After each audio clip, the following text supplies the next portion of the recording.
Ever feel like you're caught in this weird pressure cooker of responsibility? Yeah. Like you're constantly being pulled in a million different directions. Yeah, I know that feeling.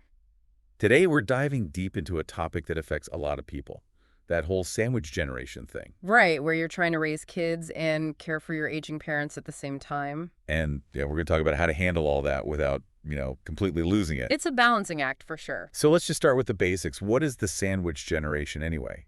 Is there like Mm. a membership card? Well, I haven't gotten my membership card yet. Right. But it basically describes those adults who are kind of sandwiched, right? Between caring for their kids and their parents. Okay. So it's not just like a funny term people throw around. It's an actual like demographic group. Yeah, it's a real thing, and it's becoming more and more common, especially as people are having kids later in life and lifespans are increasing. Makes sense. And I imagine it comes with a whole set of unique challenges. Oh, absolutely. So where do we even begin with this? Well, I think it's helpful to break it down into two main parts. Hmm. The caregiving for aging parents side of things, Okay. and then the whole parenting while caregiving aspect. Right, because you're dealing with two very different sets of needs. Exactly. And they both can be really demanding in different ways. Let's start with the aging parent side then. What are some of the big things people should be prepared for there?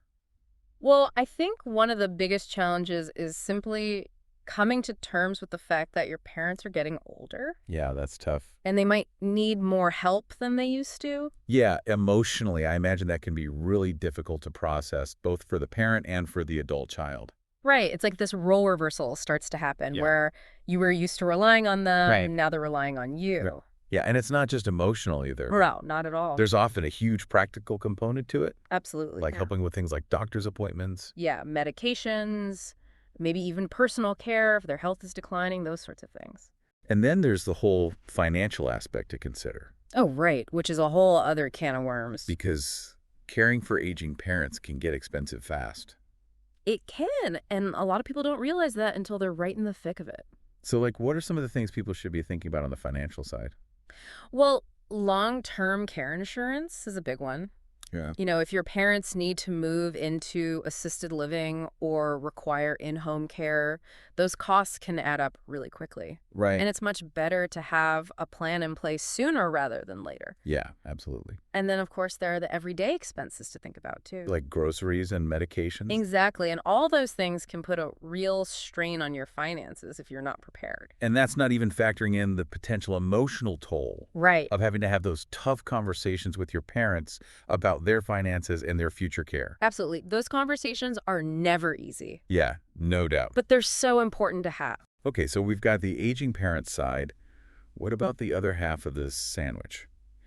The parenting part. Right, because now you're trying to navigate all of this while also raising your own kids. And kids are no walk in the park. No, they are not. They require a lot of time and attention Constant attention. and energy. Yes. How do you balance those demands with the needs of your aging parents? Well, it's definitely a juggling act, and there's no one-size-fits-all answer. Right. Every family dynamic is going to be different. Exactly. But I think one of the most important things is to remember that your kids are watching.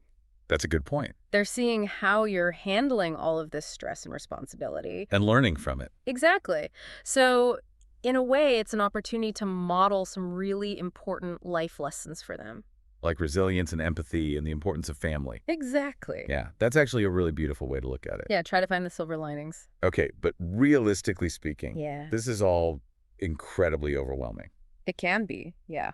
So what advice do you have for people who are feeling completely stretched thin? Well, first and foremost, self-care is absolutely crucial. Okay, self-care, it's like the buzzword of our generation. I know, right? But I think it's worth repeating because it's so easy to neglect your own needs when you're busy taking care of everyone else. Oh, it's so true. You can't pour from an empty cup. Exactly. So you have to make time for yourself, even if it's just for a few minutes each day. What are some practical ways people can do that? Because I know for a lot of people in this situation, even finding 5 minutes to spare feels impossible. Right. Well, it doesn't have to be anything elaborate. Okay. It could be as simple as waking up 15 minutes earlier to enjoy a cup of coffee in peace. Before the chaos erupts. Exactly. Or taking a quick walk during your lunch break. Yeah, get some fresh air. Right. Even just listening to your favorite song while you're doing the dishes can make a difference.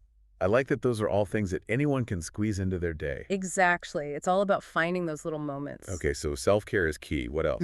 Another big one is to build a strong support system Okay, talk to me about that. because you can't do this alone. Right, it takes a village. It does. So don't be afraid to reach out to friends, family, neighbors. Anyone who can offer a helping hand. Exactly. Even if it's just someone to vent to. Oh my gosh, yes.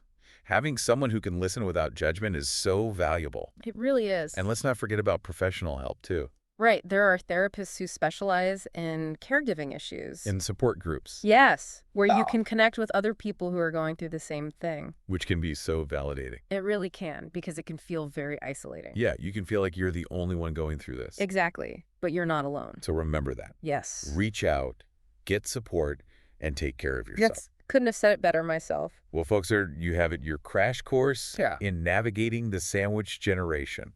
We covered a lot of ground today. We did, but the most important takeaway is that you're not alone in this. Right. There are resources available.